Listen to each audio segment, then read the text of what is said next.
Stand by for broadcast. You're listening to InsideAIR, a behind-the-wire view of the Royal Air Force, its people, technology and operations.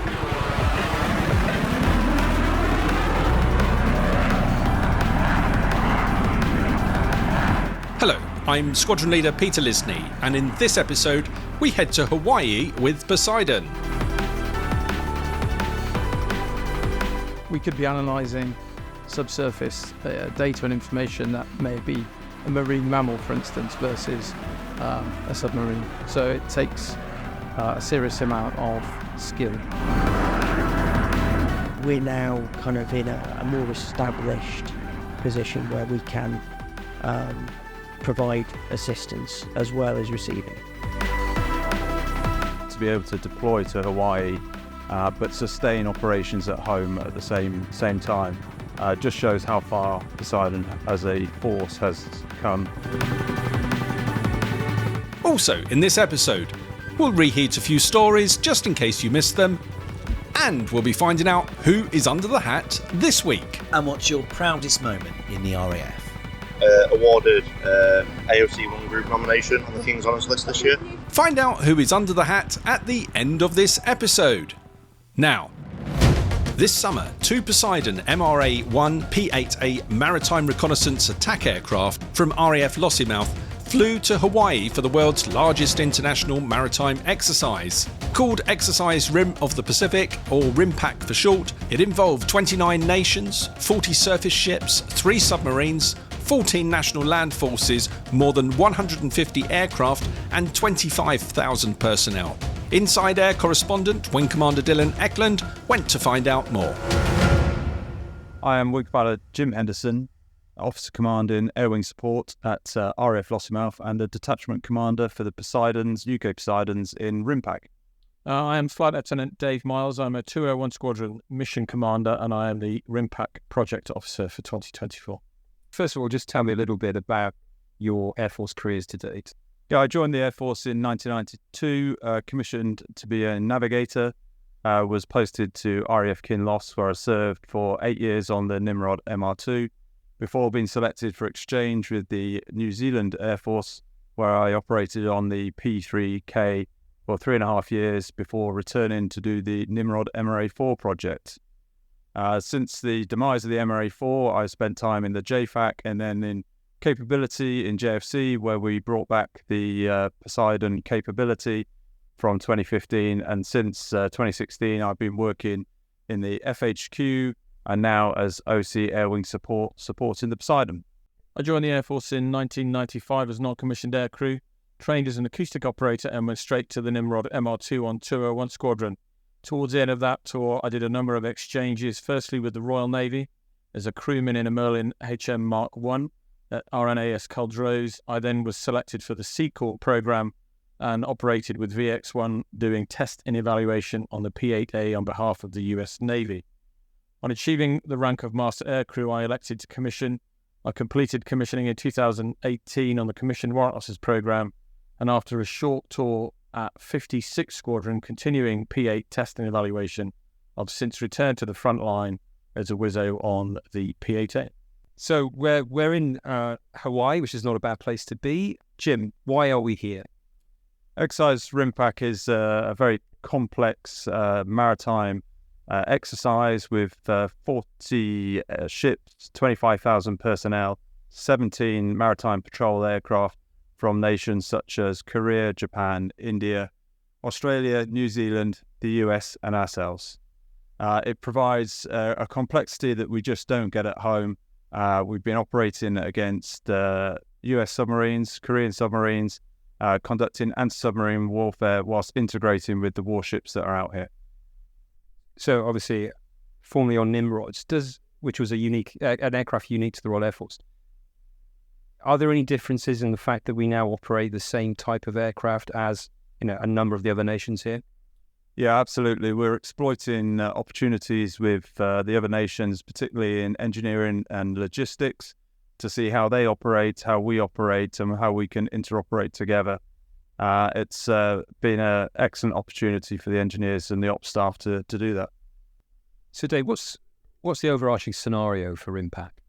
The scenario that we're operating to is the assistance and protection of a sympathetic partner nation with both internal problems and an aggressive neighbour. It's a complex scenario involving both air, land, sea and subsurface forces that closely resembles the potential for future ops. Dave, so you're the project officer for this exercise for the Royal Air Force. Tell me a little bit about what's involved with the planning. So me and the team took on the role of planning Rimpac about 12 months ago. And as Rimpac represents the largest detachment the P8 force has achieved for the longest amount of time over the greatest distance, we couldn't have planned this without reaching into the wider RAF and indeed defence in order to support getting our aircraft and our personnel halfway around the world. And that represented a unique challenge, not only for me, but for members of my team who were used to planning relatively local exercises, only utilising Lossiemouth-based personnel. And what sort of things have you learnt to date about operating at such long range? So for me, not a huge amount changes as a mission commander on a P8. Of course, we could talk about different targets, different environments, and indeed differing procedures. But what I think we have learned to date is how we can get everybody out here and integrate with all of these other nations with a limited support line back from the UK. Jim, tell me about, from your perspective, how does a typical sortie get planned? So the initial phase of the exercise is quite scripted. There's a schedule of events that feeds into the Air Operations Centre, where they will produce an air tasking order, and that lays out what we're going to go and do, who we're going to go against, who we're operating with, and the task. Once we get into the tactical phase that we're now entering, becomes a lot less scripted, a lot more dynamic. It still goes through that cycle, but we don't know until the day before, or even the day that we come in, what our target's going to be, where we're going to operate, etc. And Dave, from a mission crew person's perspective, what does a typical sortie look like for you? So in some respects, it doesn't differ a huge amount from operating in the UK, but I think it's worth noting is right from the cold brief stage, which is 3 hours prior to takeoff, we are being exposed to different nations and different procedures and different ways of doing our usual core business. And whilst the crews are able to complete the tasks in accordance with either a UK or a NATO SOP, what Rimpac is offering us is the opportunity to be exposed to complete the same level of tasking, utilising local procedures and people that are familiar with operating in the Indo-Pac. So once a P8 takes off from Hickam, what happens then? Where do you fly and what do you do? So we're looking to transit to an operating area that's been allocated to us. We would expect there to be both friendly forces and opposing forces in that. We'll have a set of tasks and procedures and RV points that we are to report to, and invariably that means checking in with a surface unit who will take over control of us and task us. That whole evolution of getting the aircraft out of here and on station and tactically cocked and ready to go can be done in as little as 20 minutes, but does require a reasonably proficient crew to achieve that. Once on station, then we're utilising either our own tactics or the guidance from the surface unit that we work for in order to prosecute the OP4 targets that are the targets for that day. Once complete, we've got a relatively short transit back into busy airspace. Something for the pilots here is that we're usually operating in and out of a military airfield, which relatively speaking is quite a quiet environment, but here we're expecting the pilots to get out and get a military aircraft ready to go in one of the busiest civil airports in the world. So how difficult is it to find and then track a submarine?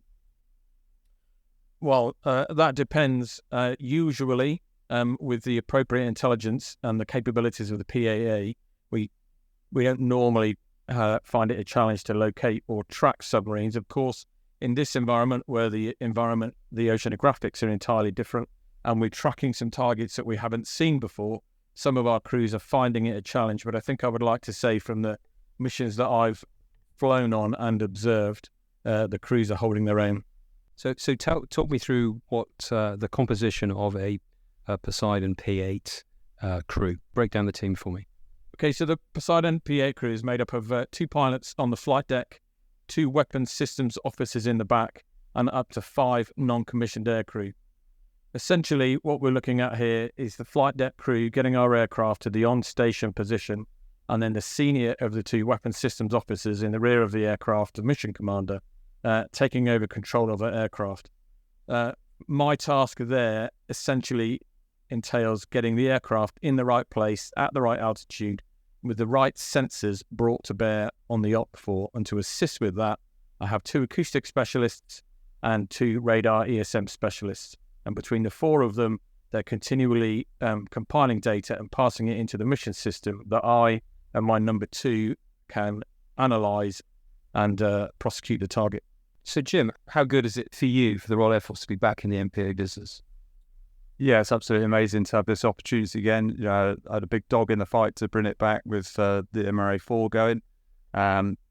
It's great to see us out here. You know, our first global deployment. Like Dave said, we've operated locally in the North Atlantic and into the Mediterranean, but this is truly another scale of planning to get us out here.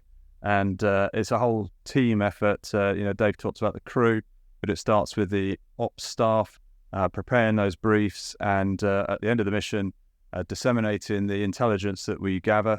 And the engineers have operated brilliantly out here on a fairly small footprint. So it's a full team effort to be here. Jim, is our participation in this limited to the P8 squadron, or do we have personnel doing other taskings? No, absolutely.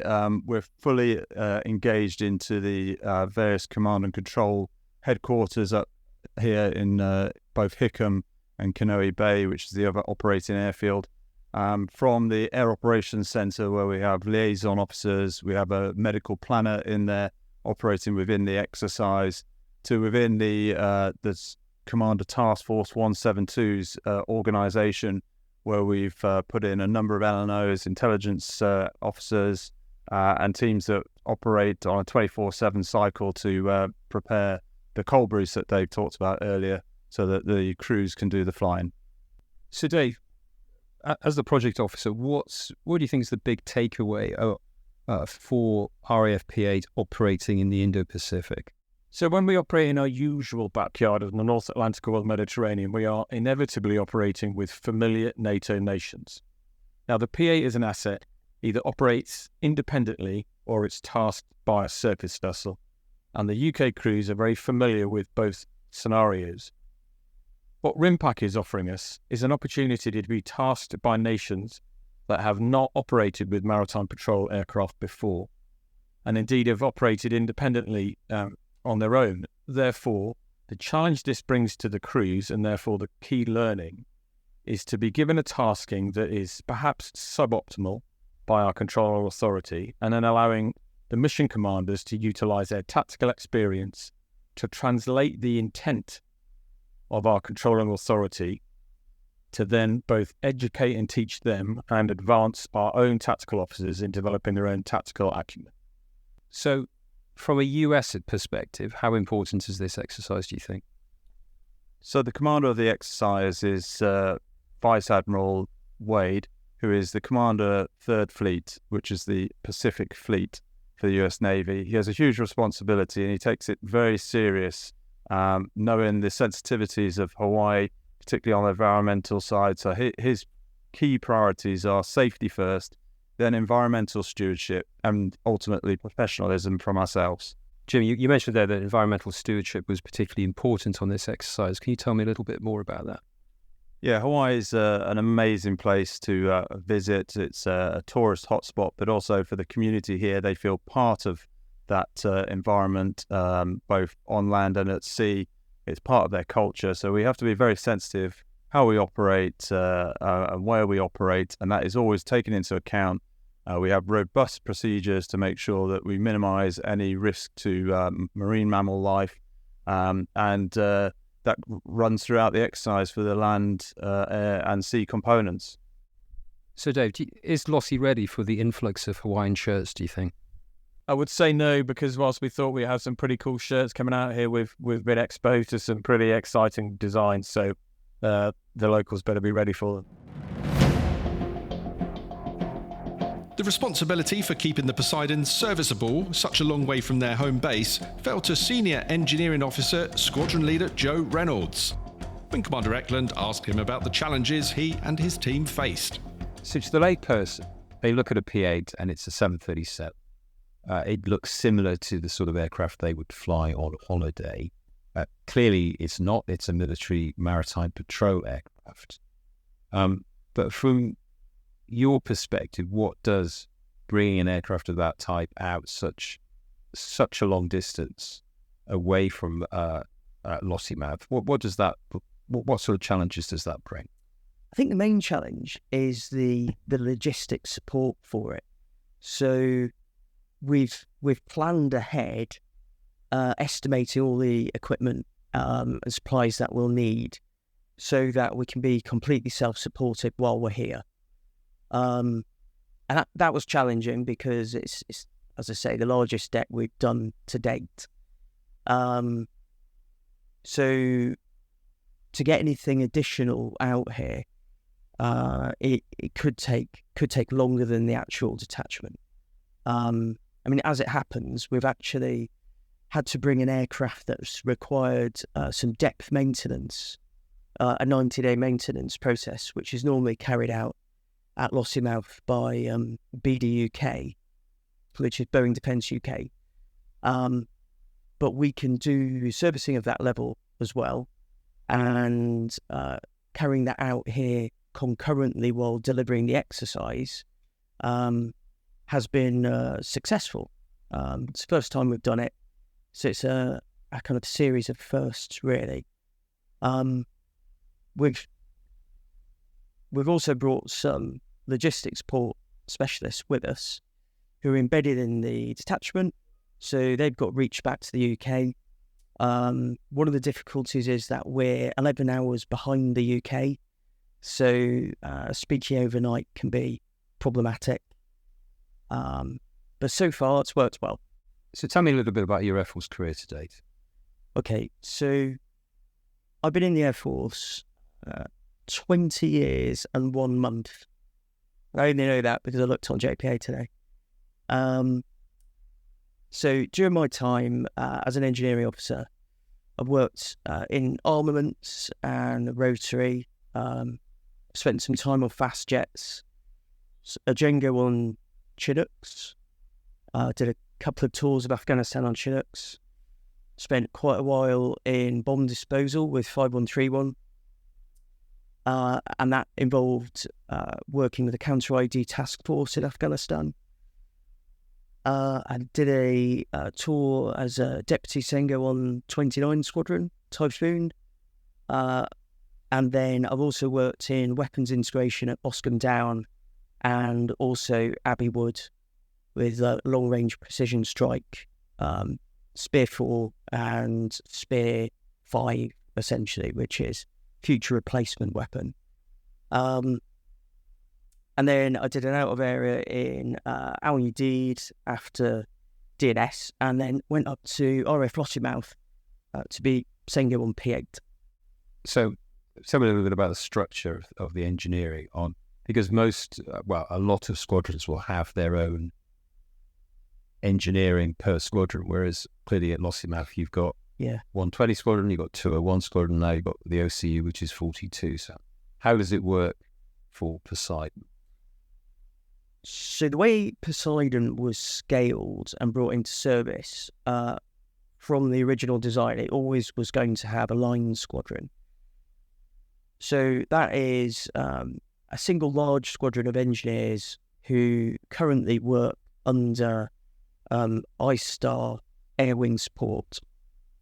And at the moment, we're approximately 120 personnel of TG1s, and we'll be expanding to 227, hopefully working in a 3-shift process, although at the moment we only work 2.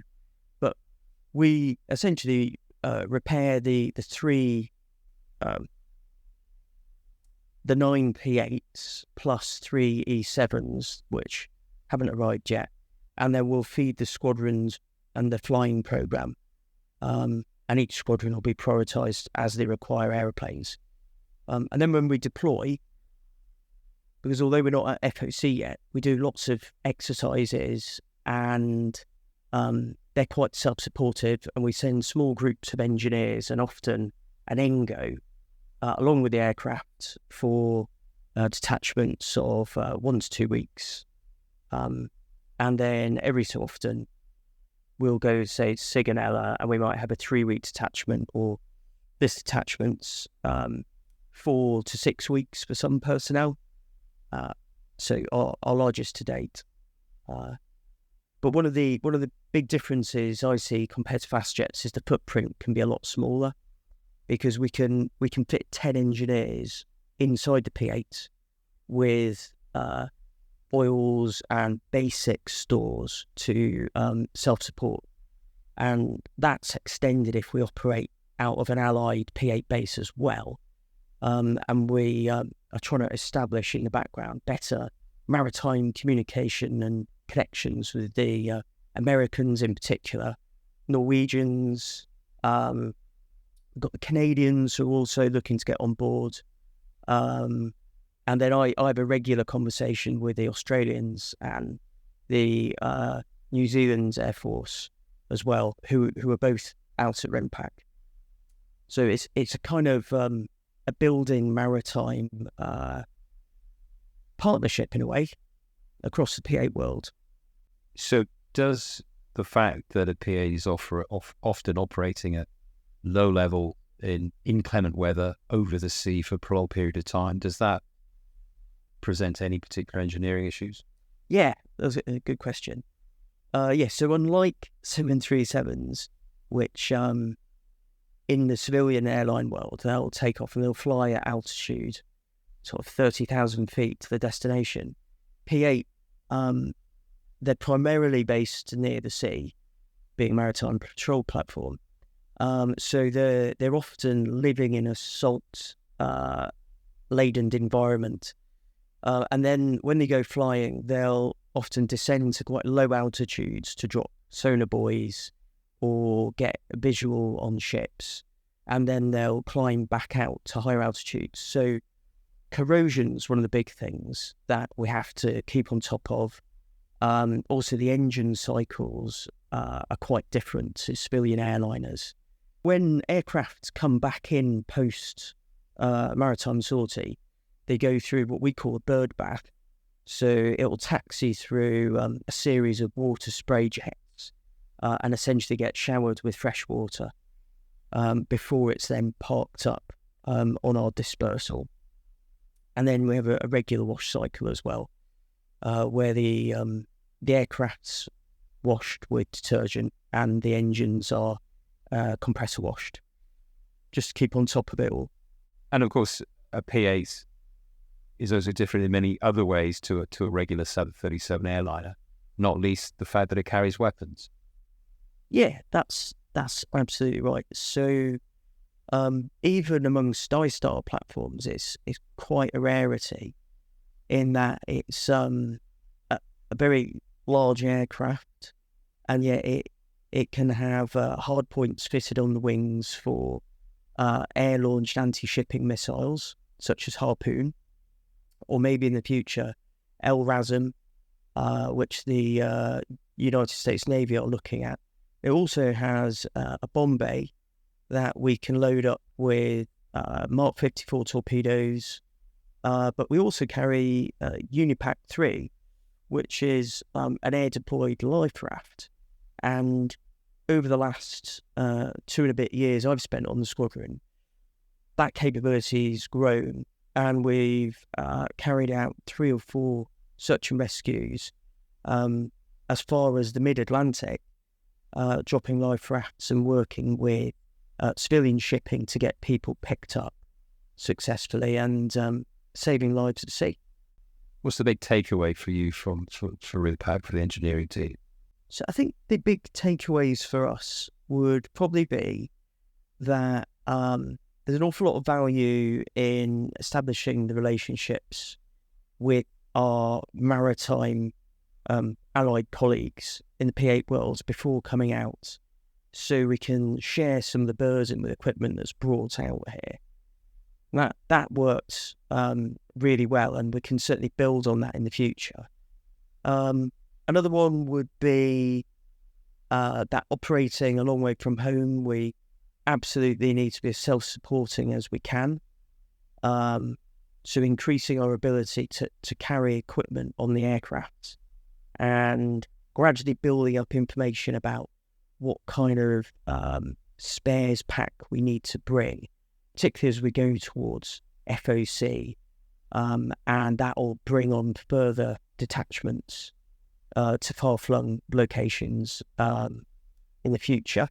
So I think another thing that we've learned is that the processes we're going through to kind of grow the force, they've kind of worked so far from the point of view of that we're stretching ourselves to an extent to do this kind of detachment so far from home. But on this occasion, we've also managed to concurrently deliver ops in the UK, which has stretched us. But to do that across a distance of 7,000 miles is absolutely a first for P8. And compared to where we were 2 years ago, when we still didn't have all of the aircraft here, it's absolutely leaps and bounds. And although internally we might look at that and say, and we might forget how far we've come, I think stepping back and reflecting on it, it's a vastly different place to where we were 2 years ago. So this is the largest gathering of international P8 on exercise to date, I believe. How has that international dynamic worked for you? The engineering detachments are co-located in the same building in a series of small offices, and it's been really useful to meet people on the detachments, some of whom I've spoken to on a kind of 6-weekly basis over the last 2 years, but never met in person. And there's been a lot of information sharing, answering of technical questions, and getting second opinions on technical problems. And also the way the UK, we've deployed here with 2 aircraft.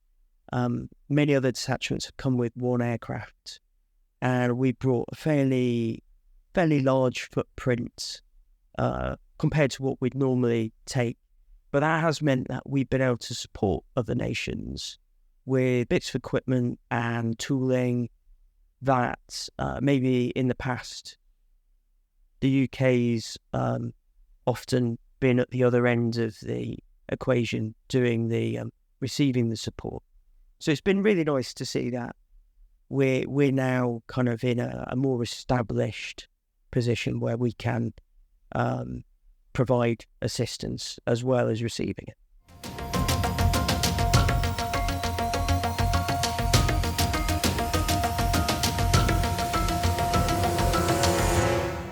I am Flight Lieutenant Liam Mackay.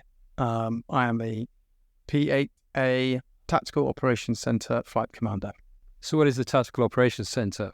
So our Tactical Operations Centre is a building and an area where we conduct our direct support to UK maritime operations. It comprises specifically of mission support staff, communications engineers, and the intelligence cadre of personnel. And on a day-to-day basis, as soon as our P8 aircraft is fragged to get airborne, we will be delivering support pre-mission. We will be delivering real-time support to our aircraft that is airborne, doing its job. And fundamentally, once that aircraft has landed and we've spoken to our crews, they hand us all their post-mission data, and it's down to us as operational staff, comms engineers, and intelligence analysts to unpick this and sort through what is useful and what is not. And how's the exercise gone? It's been busy, very busy indeed. We're looking at anything between a 12, 15-hour working day between us. Okay. And have you done anything like this before? Personally, yes, I have. I've detached on multiple multinational and multi-domain exercises, but with the staff that we've got here at the moment, for some, this is their first exercise. So what have you learned? Have you learned lessons from this? Have you had any challenges you weren't expecting? Fatigue management has been a big one, certainly for those who have been involved at this level the first time. Also, personality management. So what works for one person may not work for another. So that's been a big eye opener for me, is to really try and look after your team, your individuals, in order to maintain our output. So the PA is a maritime patrol aircraft, so it obviously patrols and can do anti-submarine or anti-surface warfare. But it's also classed as an ISTAR platform. When we talk about ISTAR in the PA context, what does that mean? We're looking at imagery. We're also looking predominantly at acoustic intelligence. So what we can see, or at least record beneath the surface for any vessels or activity, shall we say. We could be analysing subsurface data and information that may be a marine mammal, for instance, versus a submarine. So it takes a serious amount of skill by our analysts to determine and delineate. So presumably that comes from experience, and exercises like this provide that experience. Exercises like Rimpac are so beneficial. First and foremost, we're working with partner nations and certainly, let's say, coalition friends to share knowledge, share experience, and to feed off one another in order to finally hone the art of analysis. It's not so much a skill set. Sure, there's plenty of skill sets within our intelligence analysts and also our operations staff, but to understand how other nations, how other forces, certainly in the maritime air domain, how they operate is how we can learn to operate as well as. So personally for you, what's been the big takeaway for Rimpac? Multi-nation integration, personally. I mean, notwithstanding being deployed to Hawaii for 5 weeks, certainly does have its benefits. For me, the biggest benefit of Rimpac was certainly working in a multinational, let's say, Five Eyes community. I've worked in the NATO sphere before, and working directly with the Australians, New Zealanders, Canadians, and the Americans is just a huge benefit. You can see why the Five Eyes community is as strong as it is. So we're in a different part of the world, clearly in the Pacific. What's the consequence of that for your team? The consequences are actually they're quite significant. You may not think so because typically the misconception perhaps arises where we fly a desk and we are sat at a laptop, and you could argue that could sit at a computer desk in Murray in Scotland or in Honolulu in Hawaii. Difficulties we've faced here is we're working for a different tasking agency. We're working for different hierarchy. So the agencies and the op desks above us and beneath us, shall I say, in the command chain are drastically different. You're speaking with new personalities and you're trying to understand what exactly it is that they want, what they're asking for, and how they would like us to deliver to them as their customer. So is it a two-way street? Are we having an influence on how others conduct their business?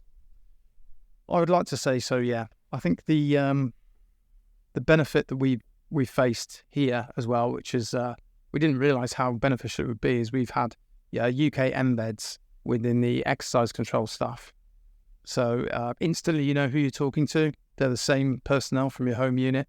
And on each of their shifts, you've got a friendly face that you can go and discuss the intricacies of information flow, how we receive information and then disseminate the UK versus what we're actually experience in here on Rimpac.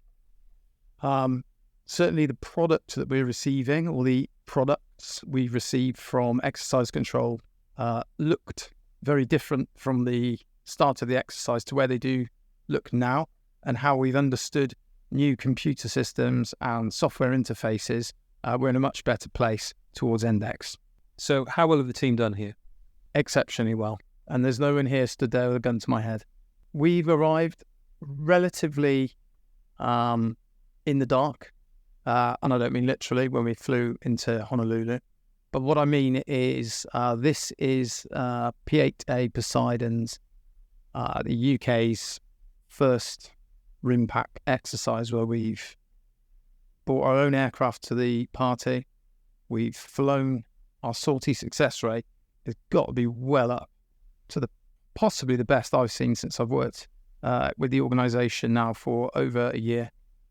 And the team that we brought out with us was thin, I'll admit, but it's been just about enough. People are now tired. We're 5 weeks in. We're getting to the end of the exercise. However, like one experience, the trade-off is walking down Waikiki Beach on your downtime of an evening and just remembering where you are. So it's part and parcel of joining the Air Force, in my opinion. Wing Commander Eklund gave the final word to Wing Commander Jim Henderson. So Jim, you were involved in the capability program which brought the Poseidon into service. What are your reflections now that Poseidon is operating in the Pacific? Yeah, I look back, it's 4 or 5 years now since we've had the capability at Lossiemouth, and to be able to deploy to Hawaii but sustain operations at home at the same time just shows how far Poseidon as a force has come. And it's absolutely amazing to have this opportunity. But a big shout out for the team at home who have sustained operations while we're away.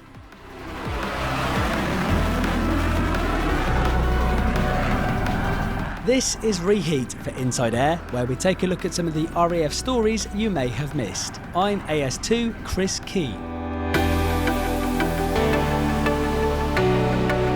Typhoons have returned to the UK after taking part in Exercise Pitch Black, one of the world's largest multinational combat drills. 6 Coningsby-based jets flew from Darwin for 117 hours on 17 sorties as part of the 3-week Australian-led War Games. The RAF's Air and Space Commander, Air Marshal Al Marshall, was in Darwin. This is the largest pitch black exercise ever. It happens every 2 years, and this year there are 20 nations and 140 aircraft taking part. It has an amazing amount of airspace available, provides unique training opportunities, allows us to train with partners both familiar and many from the Indo-Asia Pacific region we don't routinely see in the UK or in Europe. Typhoons and Poseidon subhunters are using a blend of conventional and sustainable aviation fuels in a first for the Air Force. 4 million litres of blended sustainable aviation fuel has already been delivered to Lossiemouth, with a further 5 million litres being delivered in the next few months. Using SAF can cut aircraft carbon emissions by up to 70%, which the MOD has called a significant step towards bolstering operational capability, climate change and sustainability. Members of 502 Ulster Squadron have been honoured with a unique aircraft paint scheme at the Northern Ireland International Air Show. Squadron personnel were on the tarmac at Aldergrove Flying Station as a de Havilland Vampire flew in, freshly marked in their historic squadron livery. The squadron's volunteer reservists flew the early fast-jet variant from the County Antrim station in the 1950s, when the squadron's 12 jets were a common sight in the sky. And finally, staying at the Northern Ireland International Air Show, Londonderry resident and wartime Women's Auxiliary Air Force flight mechanic Margaret Robertson was the RAF's guest of honour. During the war, she worked on the Lancaster aircraft, which took to the skies alongside this year's Typhoon display aircraft. And that was Reheat for Inside Air. I'm AS1 Ben Russell, and this is Under the Hat, where we get to know an aviator in less than a minute. Name you're known by. My name's AS1 Tech, Luke Barker. What's your profession? IT technician or cyberspace communication specialist. I'm based at RAF Washington in the 1ISR wing. What's the best thing about your job? The best part of my job is the rolling deck we've got in RAF Akatiri, Cyprus. Hardest part of your job? We have a system that we have to develop, learn new skills on all the time. That's probably the hardest part. Best location you've served? So I'm actually first tourer, so I've come straight out of trade training and gone straight to Waddington. So I've done a deployment out in Alder Grove. That was probably one of the best I've had. What bit of luxury kit do you never deploy without? I've got me my Wi-Fi router. I need Wi-Fi. And what's your proudest moment in the RAF? Awarded AOC 1 group nomination on the King's Honours list this year. That's my biggest moment. Thank you, AS1 Barker. It's been our honour having you on this episode of Under the Hat.